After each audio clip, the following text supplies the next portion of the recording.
nabadgelyo sheekada maanta aan kula wadaagayo waxa ay leedahay xanuun waxa dhici karta inaad u adkaysan weysid inaad dhameysatid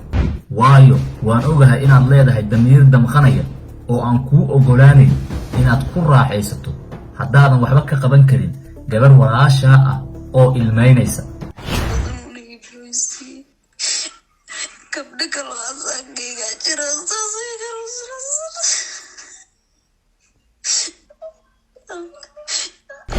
gabadhan oonaysa maxaa ku dhacay ayay kula tahay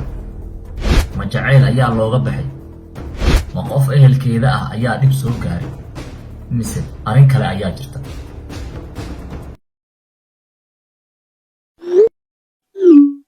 ninkan waa Kamaal waa kan gabadhan ka ilmeysiyay sida ay sheegtay marka koowaad waa nin waji furan qosol badan gabdhaha la kaftama inna daraandarna ku geliya marka uu inta jeebka gacanta geliyo soo cantoobiyo kuus lacaga sida ay sheegeen 3 gabar oo hadda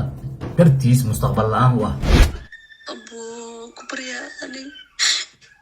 ahaba gabar saakay hadda lama hadli karo lama tirsani karo simbiri way qasba hayo walbo waxay dhahanaya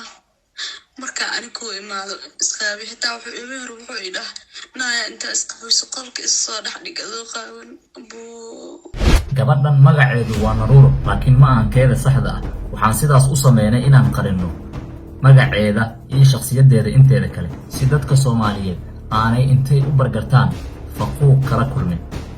waxa ay sheegtay ninkan inay muddo badan wada hadlayeen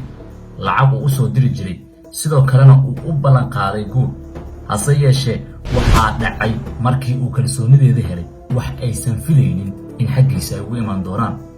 muuqaalooyin kasi ka haya iyo fiidiyoyaal Kamaal dhaha magaciisa taraag la waaye ani hadda way igu dhacdaybo gabdha kala jira iyadana saas uu ku hayo oo mar walba uu wax canaado uu cag jugleeyo oo ayaga Soomaaliya iyo Kenya kala joogo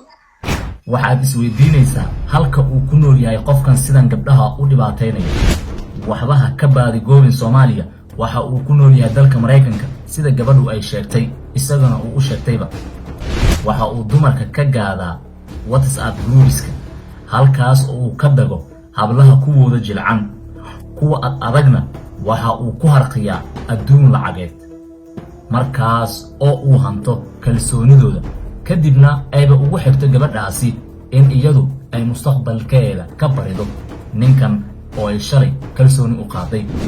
dibani Naruuro waxa ay sheegtay in ninkan habeen iyo maalin uu taleefanka ka soo waco daqiiqadna aanay hawada ka maqnaan karin xitaa haddii ay qabsato cilad internet la'aan waxa halis ku jira mustaqbalkeeda in uu sidaasi ku baaba'o dadka Soomaaliyeed ayay Naruuro ka codsatay inay u kacaan arinteeda gaar ahaan Soomaalida ku nool dalka Mareykanka iyo qof kasta oo sumad garta shakhsigan sida ay sheegtay kaas oo ay tiri waxa uu loogayaa mustaqbalkayga waxaana ka codsanayaa ayay tiri Soomaalida oo dhan inay caawiyaan intaas kadib waxaan la xiriiray shakhsigan eedeynta loo jeediyay ee gabadhan iyo gabdho kaleba ay ka cabanayaan mustaqbalkooda inuu isaga ku handadayo oo uu sheegayaba inuu fadeexadeynayo waxa uuna qiray in sawirka uu isagu yahay codadkana isagu uu yahay balse waxa uu dafiray inuu qofna ku haystay kaato waxaana ina dhaxmartay aniga iyo isaga sheekadan kooban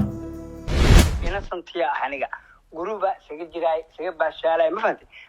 had ana ku dhoosaman bal gabar hal imaato waxaanu iga sameeyay waxaanu iga haya